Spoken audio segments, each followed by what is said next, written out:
You're listening to the Touchdown Under podcast with Jack, Emilien, Anthony, and Ruth.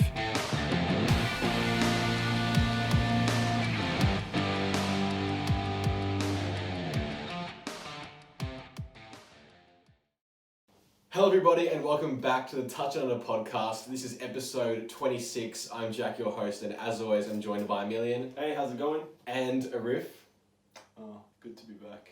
He is back with us live, in person, for the first time in who knows how long. Unfortunately, Anthony, however, could not be here.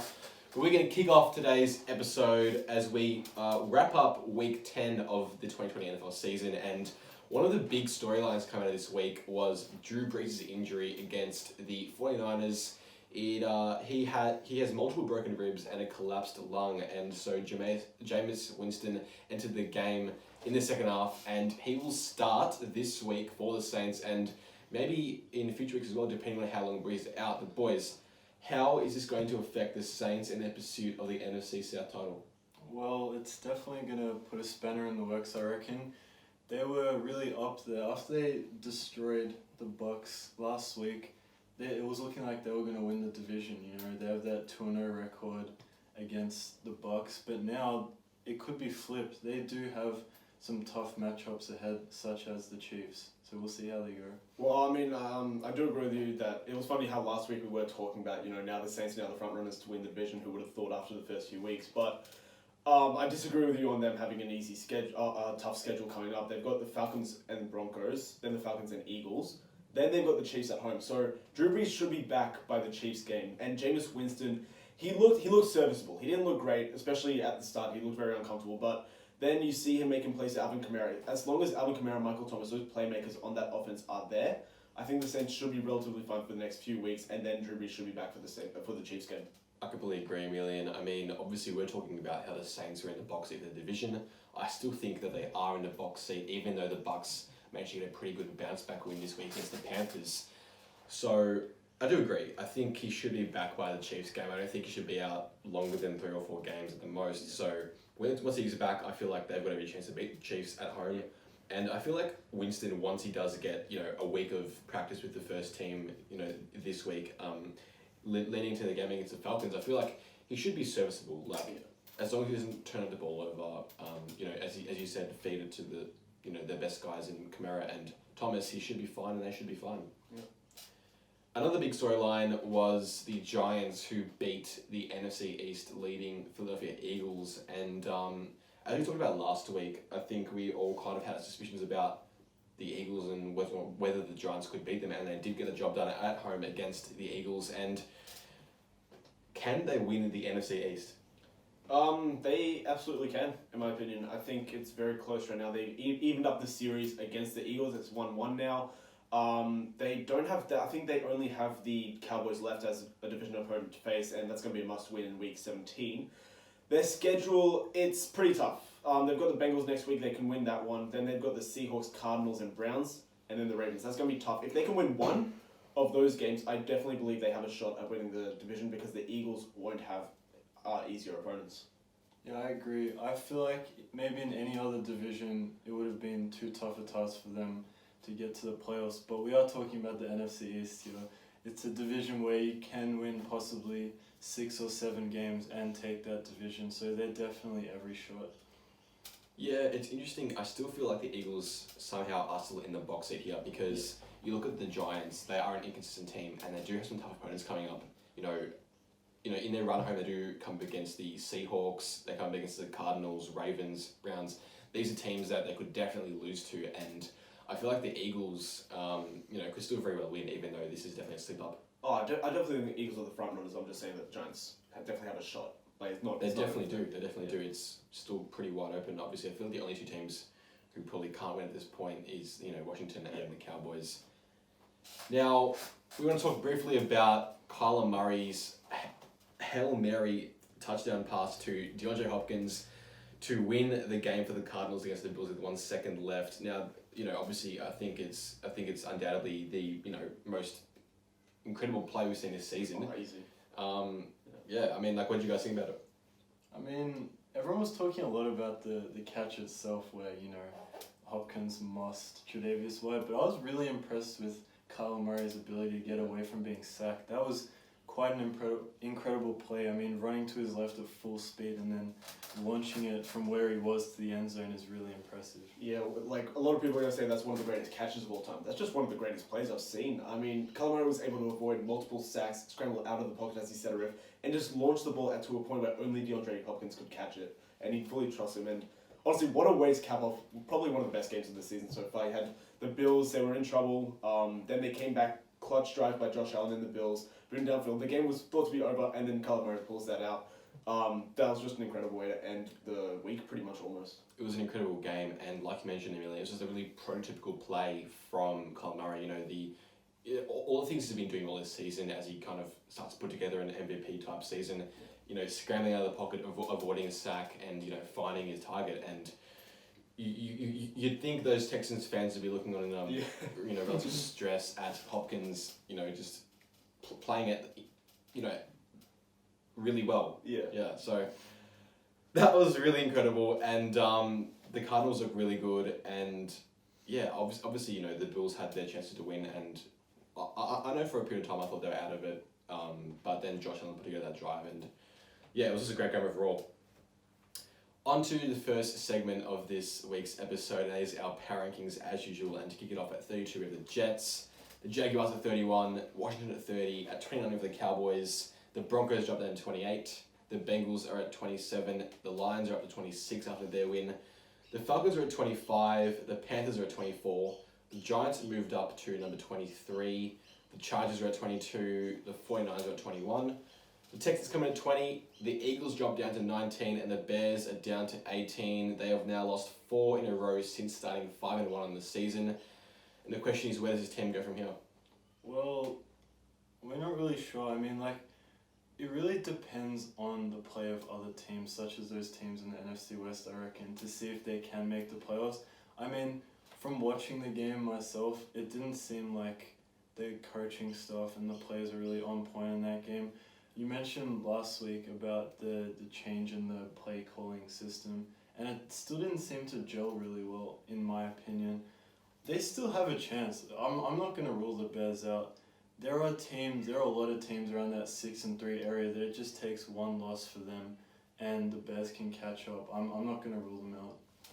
I'm gonna go. I think the Bears are done for the season, honestly, and the reason I say that is because you do have other strong teams. I mean, you can definitely expect the Saints and Bucks to both make the playoffs. One of them will take the wild card spot, and I think right now with the Rams, Cardinals, and Seahawks all looking like viable playoff contenders, I don't see either of them missing out this season.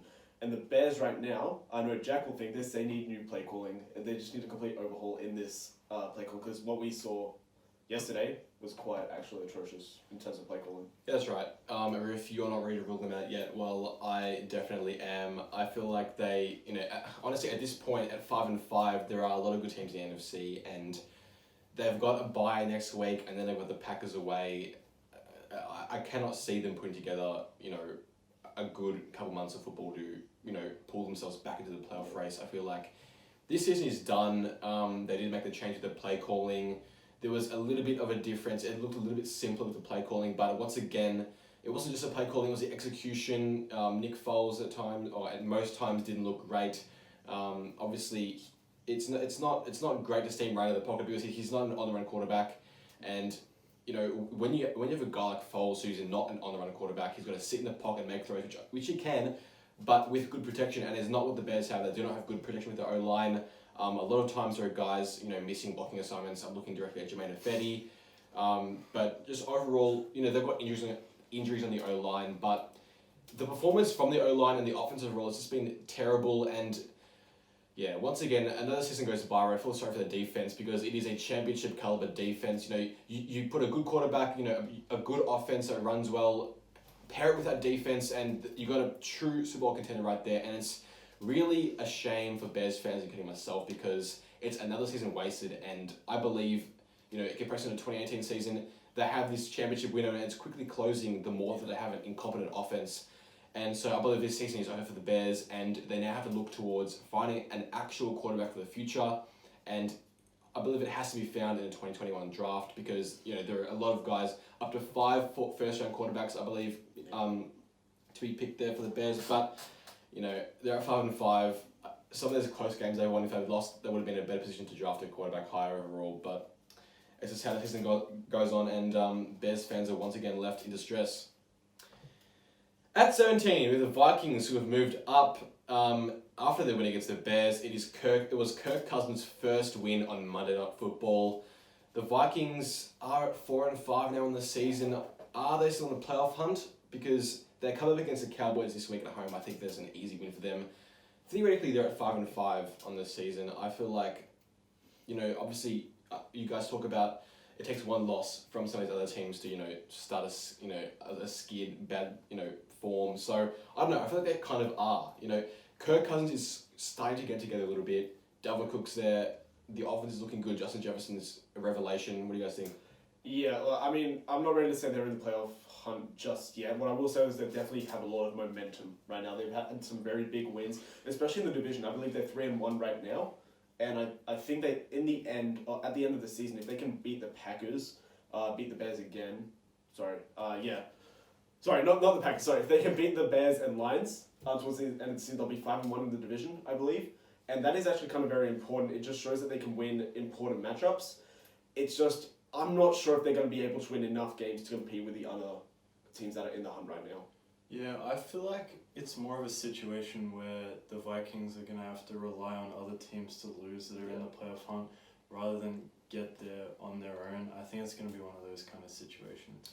You're right. The slow start might end up costing them, but you're right as well, Emilien, with the momentum, because this win for them is really quite important for their season. Like, it may not seem like it because it was a pretty, it wasn't a great game, level of play-wise, but obviously it's Kirk's first win on Monday Night Football, and we watched the game. He looked very pumped up. He was, very thrilled. So getting that first win on Monday Night Football is a huge chip off his shoulder now, and it's the momentum they need to go on for the second half of the season and really make a push. I believe they can. They are technically in the hunt, and like you mentioned, it is going to take other teams having to lose. It's a competitive NFC, but I think at this point in time they are still in the playoff hunt. Now at 16, the Patriots also moved up. They've won 2 in a row. They are also at 4-5, but the AFC is arguably even more competitive than the NFC, and so the question is asked, could they sneak into the playoffs? But before even asking it, I think we know the answer. And at least I think that they just can't. There are too many teams who are at 6-3, 5-4, who are just better teams than the Patriots right now. It's tough because the Patriots have lost against the Bills. That's already a big game. They do have an opportunity to get over the Dolphins later on in the season, so that's going to be a very important game. But the way the Dolphins are playing right now, I can't see the Patriots beating them. The Dolphins are really, really well run right now. Then you got other teams in the AFC. You got the Browns, the Ravens, who are taking it up 6-3 in the AFC North. You got the Raiders at 6-3, and then you got the Colts and Titans both battling it out. I assume one of those teams is definitely going to be also competing for a wildcard spot later on. So for me, Patriots, it's a little too late. They have that bad streak, and I think that kind of sealed the season for them. Yeah, I agree, Emilien. I think there's just way too many other teams in the hunt. It is really there. We do have some really encouraging signs there from that Patriots roster. They have a lot of good things to look forward to in the future. Yeah. I guess looking back, we look back at that Seahawks game. Maybe if Cam got in the end zone on that last play, things might have changed a bit. But right now, I don't see them being able to make the playoffs. Same with that Bills fumble towards the end of the game. That looks really costly now. But yeah, I agree with you guys. At 15, we have the Titans, and at 14, the Seahawks have moved down big time after their second loss in a row. This one came against the LA Rams. Now, Russell Wilson and the offense is struggling in recent times. I want to ask you guys, how much does that have to do with the absence of Chris Carson? Well, I mean, I've watched every Seahawks game live for the past, I don't know how many years. I can tell you that Chris Carson is one of the best things to have happened to Seattle's run game, and without him, Russell Wilson struggles. We saw in the 2017 season, Chris Carson got injured very early on. He showed signs of promise, right? I know this is a while back, but this is when Russell Wilson had to be responsible, I think, 80% of his offense. Every single offense. It was all Russell Wilson, and they didn't make the playoffs then. They have a better roster now, but the defense is already holding them back that much. They could not stop the Rams on third down to save their lives. Okay? And even if when they do come up, Russell Wilson did have opportunities to get in front, right? He did have opportunities to score touchdowns, but he made some really bad decisions, and it doesn't help that there's no run game there to support him. Yeah, you make a good point. I mean, there has to be some sort of balance, right? They're relying way too much on Russell Wilson, as you said, and maybe earlier in the season we would have seen him make some of those throws, but he made some really terrible decisions. I mean, throwing across his body to the left side of the end zone, where it was obvious that there was going to be a defender in the vicinity. We don't see him making those kind of plays. We didn't see it in the first half of the season. And Jack, I want to ask you a question. After seeing Russell Wilson perform and the last 4 games where the Seahawks have gone 1-3, do you think he still is the front runner for the MVP? It's a good question. It's hard to say because there aren't that many other true standout MVP caliber kind of players right now at this point in time. Because you've got guys like Lamar Jackson, who I believe personally has kind of regressed this season as compared to last season. Mahomes is, always good. So he is, I believe, a contender. I don't think Josh Allen is quite there yet. He's had a couple of down weeks, but he did play well against the Cardinals, but I still wouldn't put him in that true conversation. I believe Kyle Murray is putting together a season that elevates him into that conversation, but yeah, I don't know. It's kind of like a no-horse race right now. There's no one guy who's really put his hand up. So if I have to answer that, I'd say that he is still the front runner, just because I can't... it's been him and Mahomes right now. I think maybe you can give it to Mahomes, but yeah, it's really tough. The Browns come in at 13. The Rams moved up to number 12 after their winning against the Seahawks, and their defense looked very stout against a potent Seahawks offense. Especially at the defensive front, I think they really terrorized the Seahawks, and they made Wilson move around. Yeah, credit to the defense front, but Jalen Ramsey just keeping DK Metcalf on lockdown for most of the game. A few times DK Metcalf did get open, but Russell Wilson didn't have enough time to get to him. But yeah, Jalen Ramsey did really well of taking away DK Metcalf as an option for Russell Wilson, who's relied on him quite a lot this season. But also the Rams' offense, their running game was really strong. They're using a 3-headed beast in using Darrell Henderson, Cam Akers, and Malcolm Brown. So it's very Sean McVay, just a lot of dynamic players on that offense just spreading out onto the field. And the Rams look good right now. I'm really looking forward to those Rams vs Cardinals games later on. Yeah, they're gonna be good. I like how you mentioned that 3-headed beast. You mean you got the goal line kind of guy, the pounder in Malcolm Brown. Then you got that change of speed option in Henderson. You can do a bit of everything. And you got the rookie in Akers, and he's full of energy. So they're looking really good. I'm glad to see them going well. And as always, their defensive line, they terrorize Russell Wilson. They seem to do it every time they played. And it'll be I'm really interested to see Monday Night Football this week against the Bucs to see how they go. They're great points you guys bring up, especially the part of the running game. There are many people who questioned Sean McVay's decision to go with the 3-headed attack, the running back by committee at the start of the season. It's really paying off right now, and the Rams look like a true playoff contender in the NFC. The Colts come in number 11, they moved up, as did the Dolphins, who are at number 10 after yet another win. And the Raiders are up to number 9, and just like the Dolphins, they continue to win games. Guys, what is their ceiling this season? For me, I think their ceiling is the divisional round. I definitely see them getting a wildcard spot. I can see them maybe upsetting a team in the wildcard round. Still can't see them going past wildcard? I think if they make it to the divisional round, they'll have to play, in my opinion, either the Chiefs or the Steelers. That's going to be really tough. I don't see them beating the Chiefs in the playoffs at Arrowhead. I don't see that happening. With the Steelers, it's all going to be about experience on that Steelers defense and whether or not these players can step up in the big time. And I definitely do think they can, especially with TJ Watt looking like a front runner for Defensive Player of the Year right now. And he's a great leader for that team. And I don't know, the Raiders, they're definitely able to pull out a lot of good victories. But for me, they're just not reliable enough to make it past the divisional round this year. Yeah, I completely agree with that. I think that is their ceiling. Playing one of those teams is no easy task, especially as you mentioned with that kind of experience. They have beaten the Chiefs before at Arrowhead, but playoffs is completely different. We saw how the Chiefs went last season. I feel like that is their ceiling. However, I still think they might bow out in the wild card game just because of their lack of experience. They brought in a lot of new faces last offseason. I think that may affect them in the playoffs. Yeah, that last point I really agree with you, Riff. I feel like there's a good chance they don't even make it past the wildcard round just due to that lack of experience.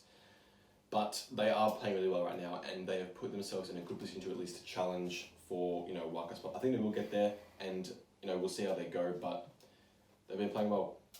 At number 8, the Cardinals. At 7, the Bills. The Packers come in at 6, and the Ravens drop down to number 5. They've lost 2 of their last 3 games and haven't looked very impressive of late. Now, I just made it just before. I feel like Lamar Jackson has regressed somewhat after last season. What do you guys think? Yeah, I think he's doing some of the same things, but I just think teams are figuring him out a lot. I think the Ravens definitely need to go more pass heavy. Obviously, the game against Patriots hard to pass the ball a lot more in that weather, but just in general in the past few weeks, Lamar Jackson just hasn't been able really to come up in big moments, and a lot of that has to do with him not being able to get the run going, and therefore he has to rely more on his passing, which just doesn't work. So that's it. I just think he's being figured out. I think the talent is still there. It's just he needs to develop a lot more and become more versatile. Yeah, I agree.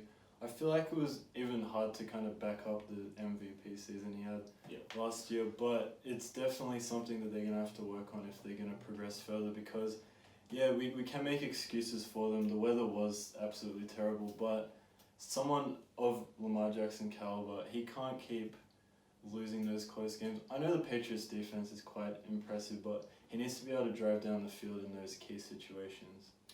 Yeah, I agree with you guys' points there.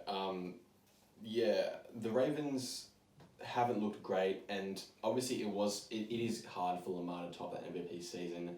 But yeah, I agree with your point, Emilien. Teams are starting to figure him out. You know, those run pass options are starting to get less and less. Productive. Like they're not working as well as they were during Lamar's MVP season. So Harbaugh and the Ravens are going to start figuring out more ways to kind of generate offense. The Buccaneers and Saints moved up there at 4 and 3 respectively. The Steelers are at 2 and the Chiefs are at 1. That wraps up our power rankings going into week 11 of the NFL season. We're going to move on to our next segment, which is Multi Madness.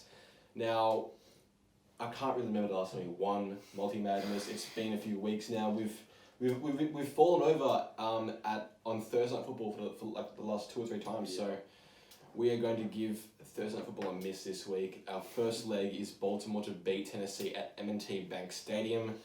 I feel like the Baltimore Ravens are kind of bound for a bounce back game. The Tennessee Titans didn't look great last week, and I don't know if they're going to be able to keep up with the Ravens at home.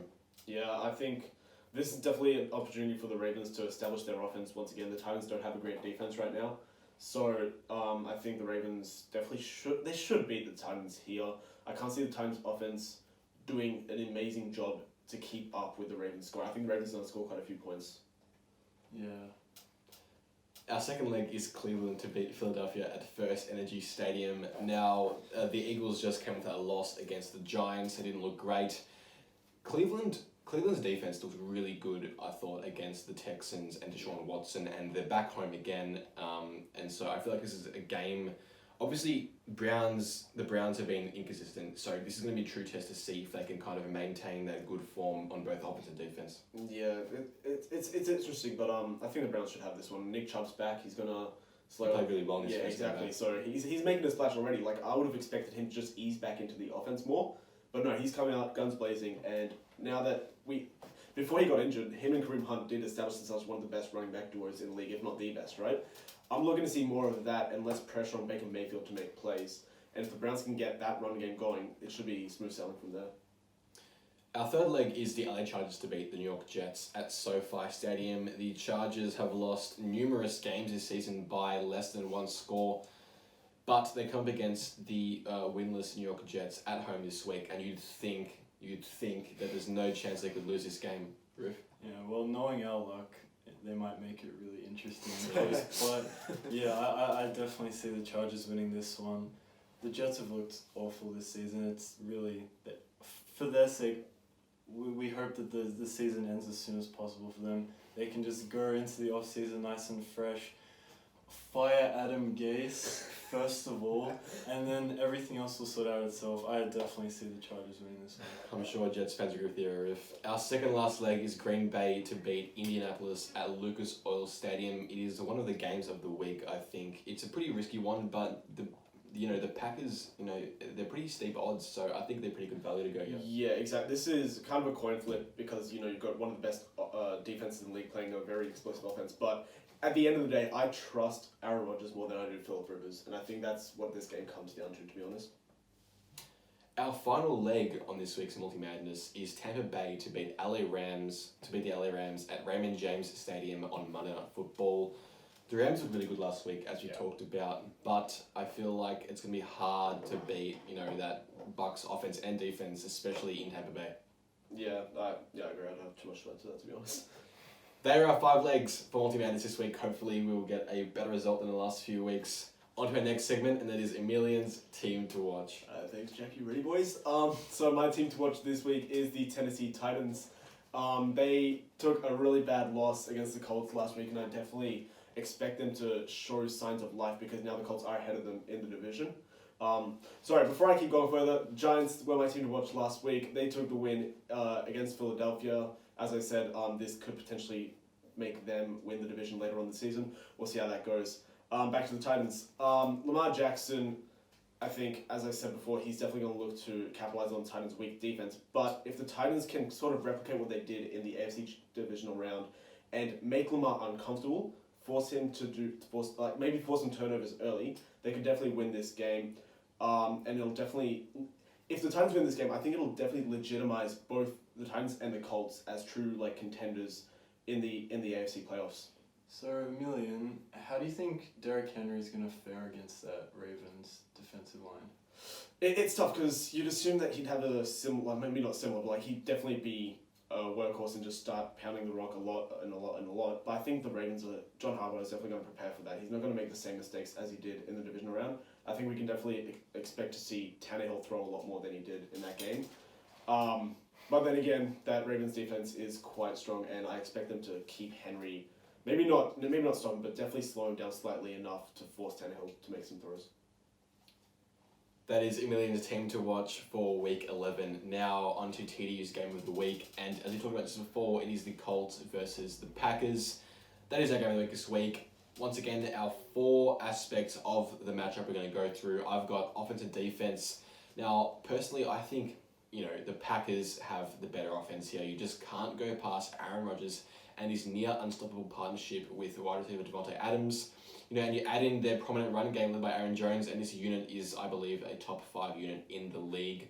The Colts offense has been good at some times. It was good last week, but I think Philip Rivers does hold it back sometimes. And I think he holds it back too much to call them, a top 10 unit. Yeah. And I definitely think the Packers are the better one there. In terms of defense, I'm going to go with the Colts.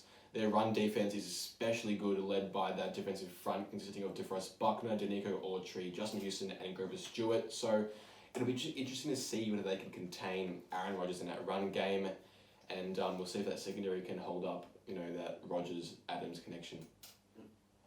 So I have coaching this week, and honestly, I'm a really big fan of the Colts coaching, but I'm going to go with the Packers this week. I think that it's just, obviously they have some real firepower and talent, but being able to continue the kind of run that they've been having over the years, I think that also falls on the coaching staff and how well coached that team is. For a person like Matt LaFleur to come into that team and go 13-3 in his first season is quite impressive in itself. I think that I really like their play calling, and I'm looking forward to this game quite a bit. Yeah. All right. To cap it off, I've got more momentum, and I've, lately, in terms of several weeks, I think both these teams are quite even. But just based off last week, the Colts are coming off a massive win against a division rival to sort of launch themselves. The Packers didn't look too good against the Jags; they almost lost that game. So I've got to go with the Colts here for more momentum. But that being said, if we're talking in the long term momentum-wise, they've had similar struggles. Colts lost to the Ravens a few weeks back. Packers lost to the Vikings a few weeks back. So these are definitely both opportunities. This game is definitely an opportunity for both teams to show how serious they are in wanting to go all the way to the Super Bowl. Predictions? All right. I think it's gonna be fairly low score. I'm gonna go 24-20. No, I'm gonna go 24-16 Packers. Yeah, that's a fair prediction. I'm gonna go 27-20 Packers. I'll go 27-24 Packers. Now, onto our last segment, it is my real overreaction. Alrighty, we got 6 statements for you, Jack. I'll kick it off. The Dolphins will steal the division from the Bills. Overreaction. I feel like the Bills have just played a bit too well this season to choke it. I'm not going to rule it out though. As you guys know, I'm not the biggest believer in Josh Allen. He has proven me wrong in some aspects this year. I feel like he's played pretty well, and that offense has been pretty good as well. So I don't think the Dolphins will steal it. The Dolphins, despite how well they've played, it's still very new. Like I've got to see it consistently for an entire season. I just can't say that they're going to just steal it from the Bills. But, yeah. Fair enough.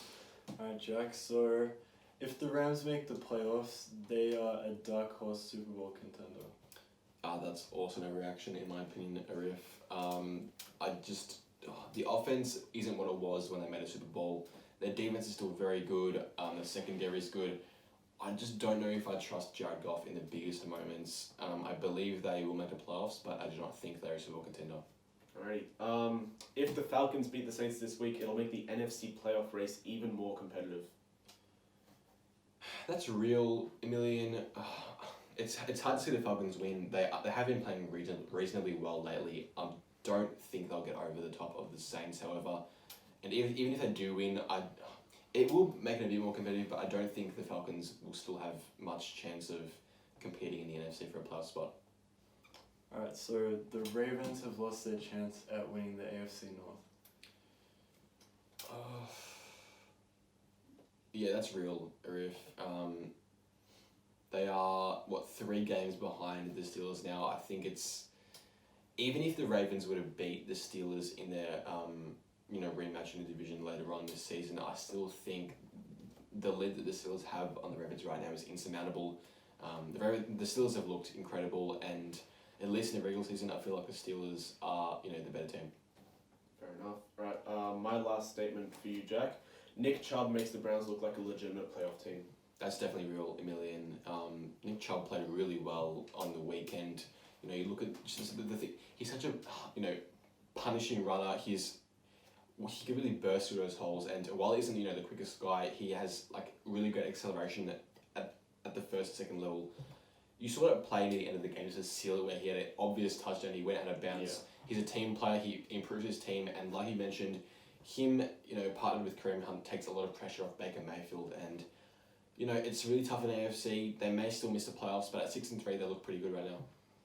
Just following on from that point, I know it was a very selfless play, but that Nick Chubb play does infuriate some fantasy owners of him, such as myself. But my last statement for you this week, Jack, is if the Seahawks lose on Thursday Night Football, they will miss the playoffs.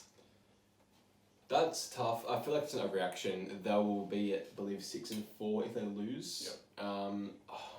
It's tough because 6-4 is still. It's a pretty commanding record, I believe, in the NFC. It's tough. It's tough because it's really competitive conference, as we've talked about. The Cardinals are a good team. If they lose to the Cardinals, it's not the end of the world. I feel like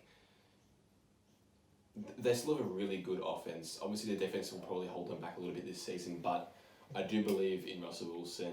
They've had too good of a start to the season to let it go to waste now. And once they get Chris Carson back, I feel like things have to flow on more anyway.